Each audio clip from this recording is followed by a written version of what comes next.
Hey guys, welcome back to Heart Breathings. This is one of my favorite times of year because we really get to look back on what we've accomplished and what we've done in the previous year, and we get to really look ahead and start daydreaming about having our best year moving forward. So over the next couple of weeks, I'm going to be doing a lot of videos that focus on how to really own your goals in 2019. So today, let's talk about some of my 5 top tips for how to make 2019 your best year yet.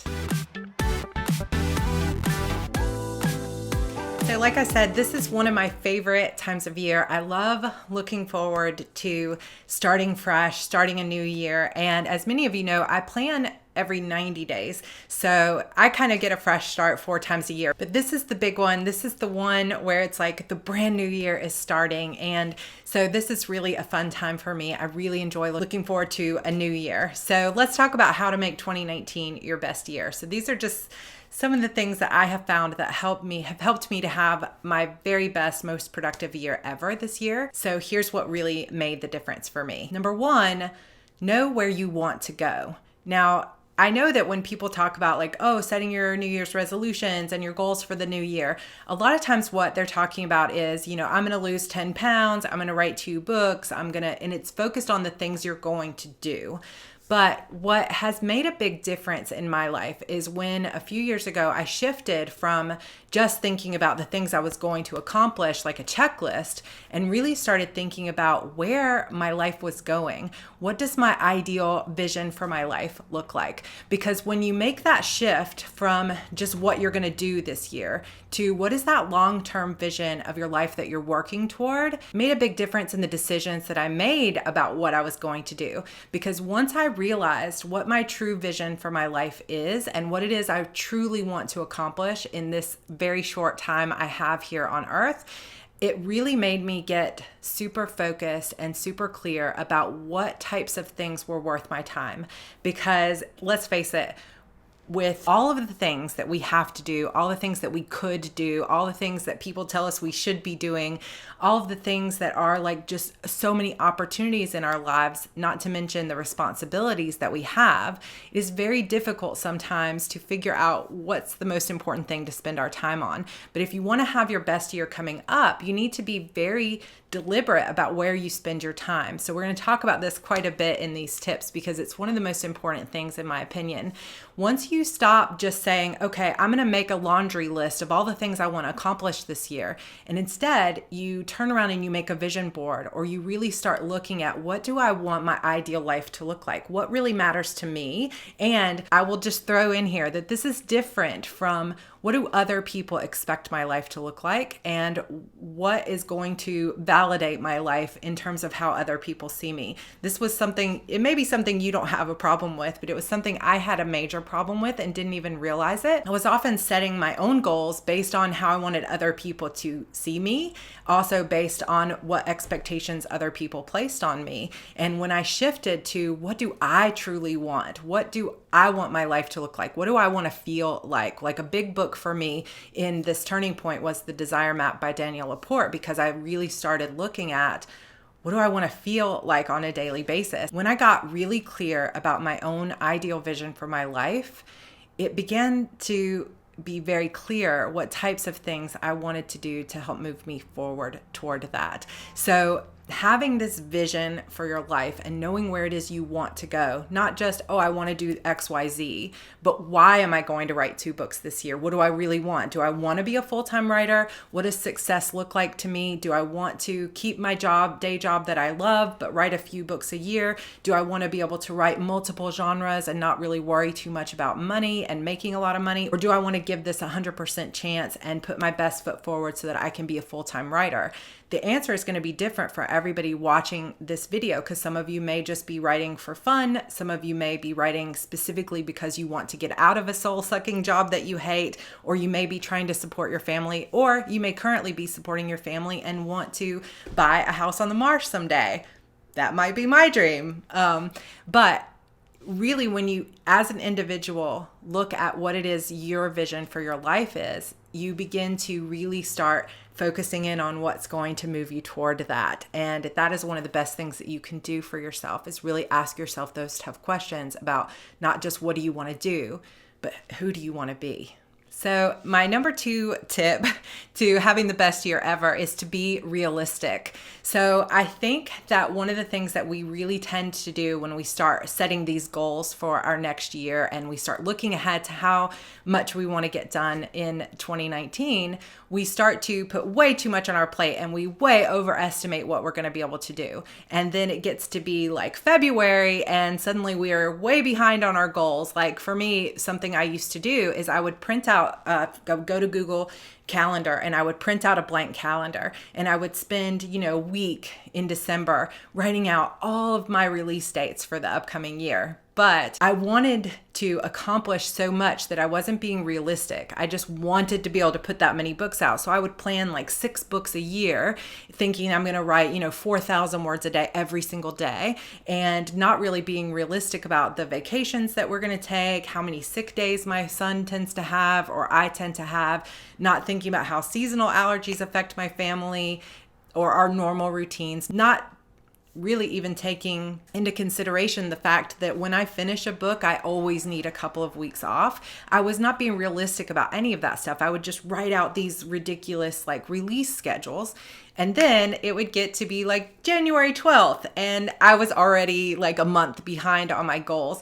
And so instead of trying to be realistic at that point, I would print out another set of calendars and color code them. And, the planning part of it was fun, but the actual doing of it was not super fun for me because I was always behind. I was always overestimating what I could get done. So if you really want to set yourself up for success, it seems kind of counterintuitive. Like logically, we'd say, this is going to be my best year ever, so I must take on more than I've ever taken on before. But it's kind of the opposite. If you want to have your best year ever, be super focused and super realistic on the things you can do. And we're going to talk more about this weekend on Saturday, December 9th. Is it the 9th?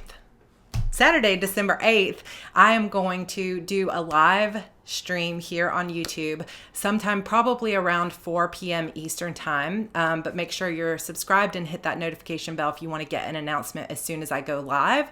But I'm going to do about a probably 30-minute live video and we're going to talk about how to be realistic with your schedule. And I'm going to have a free download for you guys where you can kind of set up how many words you want to write next year or what all you want to accomplish in terms of your writing schedule. So put that on your calendar for Saturday at 4 p.m. Eastern, just as a little aside. But what I like to do is I have a process that I go through called my time estimate.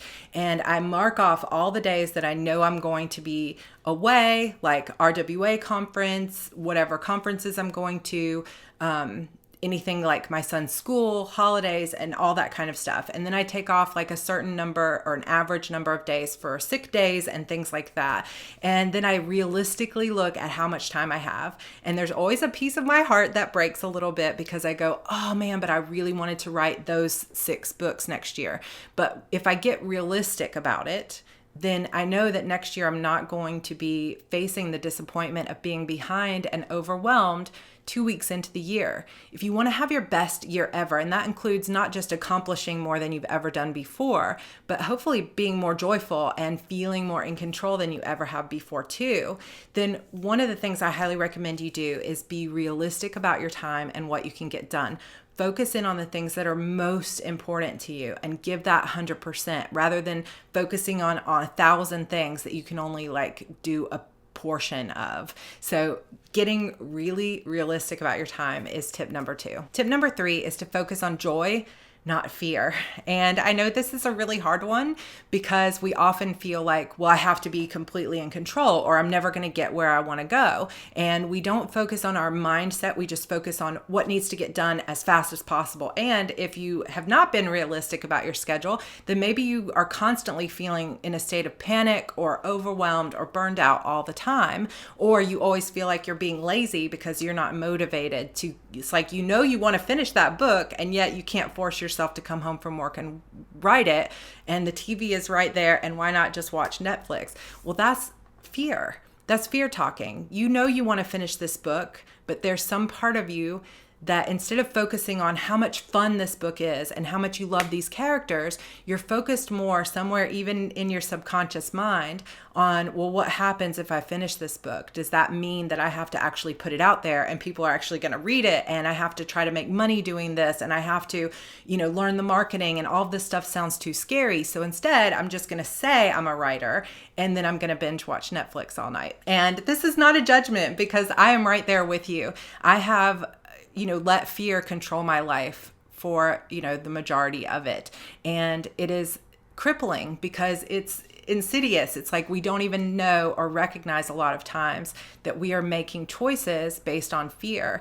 And I have talked about this here on my channel before, so you can kind of peruse some of my old videos if you'd like to know more about this. But I have hit periods in my life where I was more successful than ever, but instead of being over the moon about it and, capitalizing on that success, I went into a shame spiral of binge watching Investigation Discovery and eating Oreos on the couch all day. I was afraid. I was afraid of that success. I was afraid maybe I didn't deserve it. I was afraid I wouldn't be able to hold on to it. So instead of working harder or focusing on how much I enjoyed it, I sabotaged it. And even now, as this YouTube channel is growing, like my goal for this year was to maybe get 2,500 subscribers on YouTube. And it's possible that by the end of this year, I'm going to be at almost 7,000 subscribers. And that is amazing to me, and it's super joyful. But instead of focusing on the joy, sometimes I get afraid. I'm like, well, maybe I don't have time to do videos this week, or what if people don't like what I have to say? And whenever you put yourself out there, be it as a writer, as a YouTuber, as just a human being asking someone else on a date, whatever it is, if you put yourself in a vulnerable position by sharing your art, sharing your ideas, or sharing a piece of yourself with other people, there's always going to be fear, but you just can't let that fear control you. So when you start to notice next year and moving into 2019 that you are allowing fear to hold you back, what I want you to do is instead flip it and think about the joy. Think about why it is you want to write this book. So when you come home from work and you're exhausted, instead of allowing fear somewhere in the back of your mind to say, gosh, that Netflix show is really good and you could just sit here and watch that, it'll be so much easier, and you're tired, you deserve a night off. Instead of listening to that voice, sit down and say, this book is so much fun. Remember the reason that you started writing it. Oh my gosh, yes, I remember I was going to write this haunted house story because I wanted to tell this thing, and I watched this other thing that, like for me, I watched Veronica Mars, and it was like, oh man, how cool would it be to have a character that's snarky like Veronica and is kind of an outsider with the cheerleaders and everything else, but she's a witch. And that created my entire series, Beautiful Demons, which has turned into so much beyond like the Veronica Mars as a witch idea in the beginning.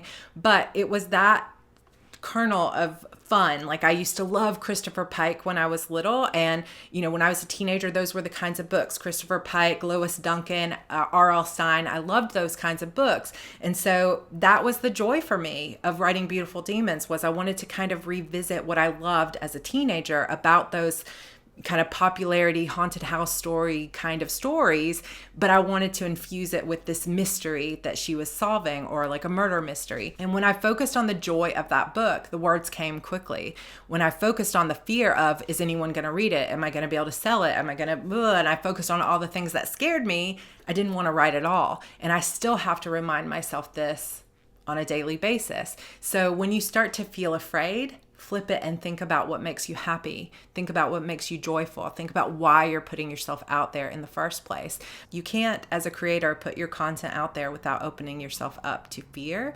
You just have to push through it and focus on the joy instead. All right, number 4, surround yourself with positive people. Or another way to say this is surround yourself with the people who have your best interests at heart. It's very difficult to live your best life and have your best year if you don't have a support system of people who really have your back.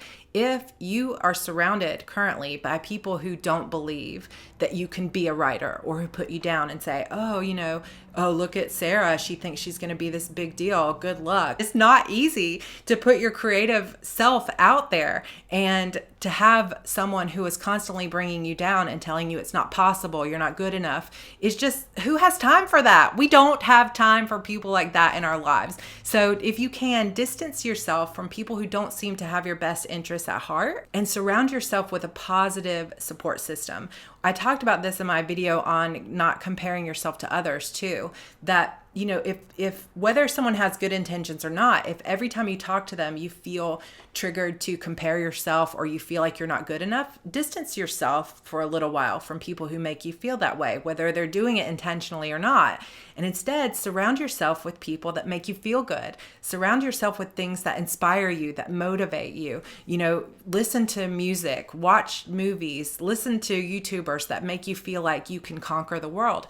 Because the more you believe in yourself, and we talked just now about joy and feeling good, the more you can feel good, the more you're going to be motivated to create. I promise you this is true. So surround yourself and get closer to the people that have your best interests at heart, that pump you up. And that doesn't mean that people like your best friends or whatever can never say anything negative, because sometimes there's ugly truths that we need to hear about things like, hey, maybe that cover's not the best cover or whatever. Like, there is such a thing as important truths that we need to hear from people. But that's why I say surround yourself with people who have your best interests at heart. You might have heard this thing about the crabs. So apparently, I don't know if it's true, if it's just something people say, but you can comment down below if you know if it's true. But somebody sent me a message once that said, if there was a bucket of crabs and one crab is trying to rise to the top of the bucket to get free, the other crabs will actually pull it down into the bucket.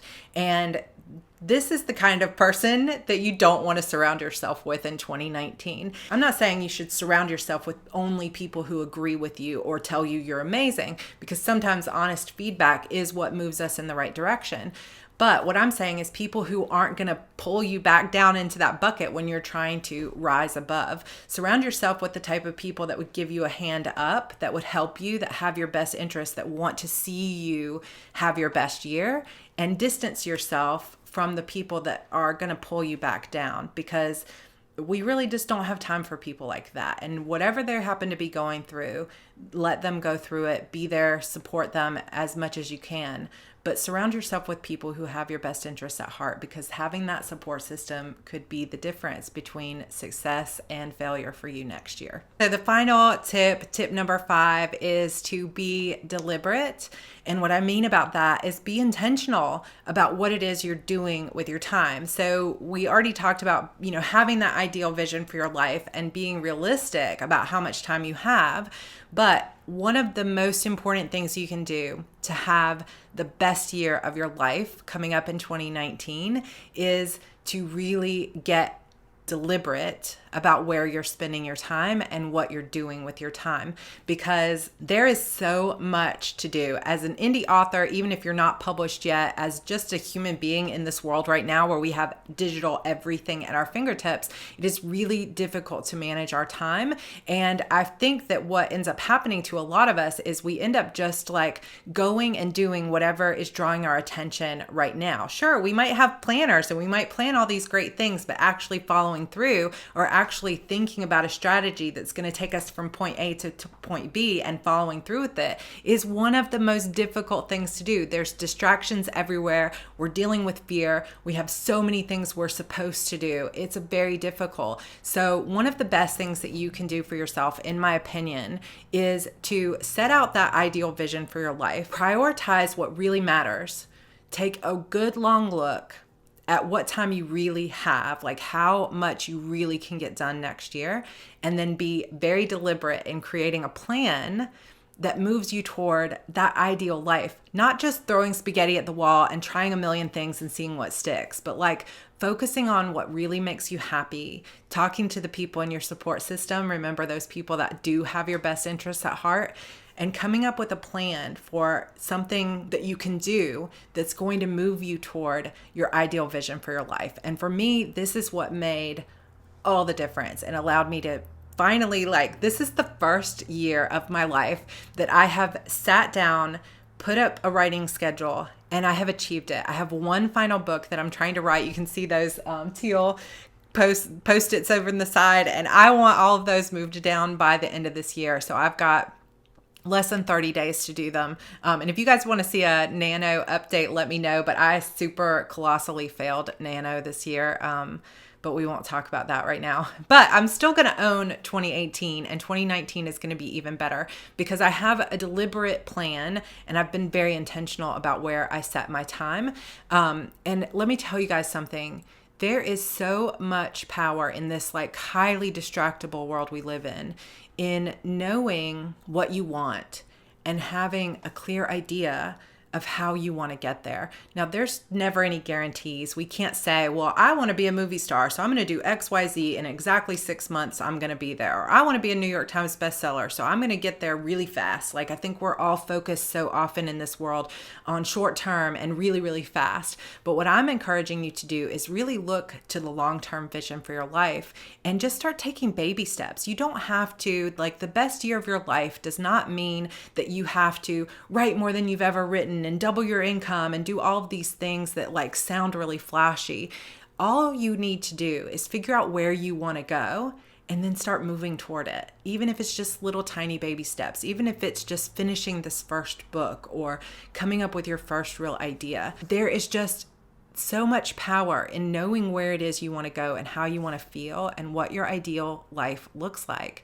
And then coming up with a realistic plan that begins to move you toward it. You may make this plan and set out this vision, and that vision might change, but at least you're getting closer to the knowledge of what you truly want in your heart of hearts. And there is just nothing greater in this life than knowing where you want to go and getting up every single day and moving just a little bit closer to that ideal life, that joy that you know you're capable of, that success, no matter how you define success. What it does when you come up with this plan and you get really deliberate about what you're going to do and how you're going to get where you want to go is it eliminates distractions. So it's not just, oh, this email popped up and now someone texted me and I saw this thing in this group, and you constantly are feeling like you're shifting and like on this hamster wheel, you know.